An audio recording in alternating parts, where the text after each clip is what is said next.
i-present ni Councilor Vlad kanina. So, aganda, makinetwork tayo ng other localities sa paggawa ng mga batas na makakapagbigay ng maraming benepisyo sa ating. It's nice to share. It's nice to network. You come to Baguio, hanapin mo kami ni Councilor Vladimir Cayamas or any other twin national advocacy chair.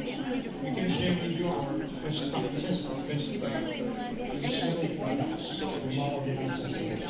Thank you. Maraming salamat to Councilor Yangot. Totoo yan. Napaka-importante yung tinatawag natin Unity and Eventually Sisterhood. Kaya yung City of Baguio, isa pong ginagawa natin, sa dami rin po ng ating mga ka-sisterhood ng mga syudad, ay we are doing an assessment. Ano po yung advantage ng sisterhood in terms of dapat mamili tayo? Sisterhood in the field of cultural exchange. Sisterhood in the field of educational matters. Sisterhood in the field of tourism. Para makita natin at least mutual growth and positive impact on the part of both parties or local government units. Sabi, sasabihin ko nyo, letter of intent, usually pag-usapan yan, ang sisterhood committee, dahil yun, kaya pag wala ko kayong sisterhood committee, baka yan po yung tingnan ninyo, pag-usapan, ano ba yung mga similarities, ano rin po yung pwede nating patutunan sa kanila, kasi may mga, of course, advantages yan.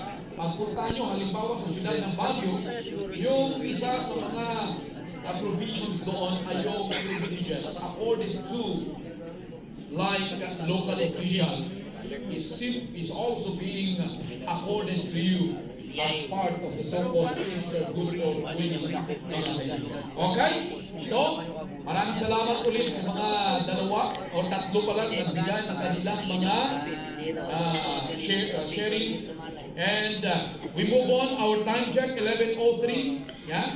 We'll try to finish it off before 12:30 in the morning or noon time so that we'll have our lunch.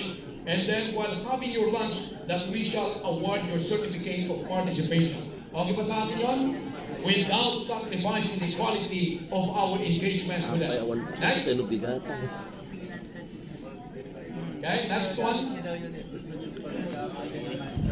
Okay, kahapon ay presenta po ito sa inyo. Tama po ba? Yes. According to Atty. Mila,